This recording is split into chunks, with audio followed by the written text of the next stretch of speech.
রাত বাজে ১টা ৯ আর আমার এদিকে ইচ্ছে করতেছে গরুর গোশত দিয়ে রুটি খাওয়ার। তো আর কি করব, যেমন ভাবনা তেমন কাজ। আমি তো শোয়া থেকে উঠে চলে গেছি রান্নাঘরে, আর রান্নাঘরে যেয়ে আমি আটাটা গোলানো শুরু করে দিচ্ছি।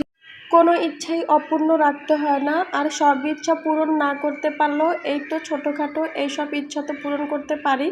তো আমি এখানে রুটি বেলা শুরু করে দিচ্ছি, আর এই তো আমার রুটি একটা বেলা প্রায় কমপ্লিটও হয়ে গেছে। আর আমি এখানে ভাজতেছিলাম না, দেখি মোটামুটি মশলা দিলে ভালোই হয়েছে। ঠান্ডা পানি দিয়ে আটা গোলাইছি, তো আমি তো ভাবছি যে ভালো হবে না, তো দেখি অনেক সুন্দর হয়েছে। তো আমি এইভাবে একটা একটা করে রুটি ভেজে নিচ্ছিলাম, আর ভাজতে ভাজতে ভাবতেছিলাম যে কখন খাবো, এখনও ভাজা শেষ হচ্ছে কি না।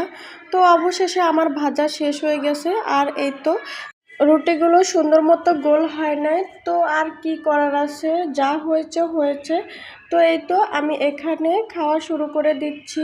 আসলে অনেক মজার ছিল।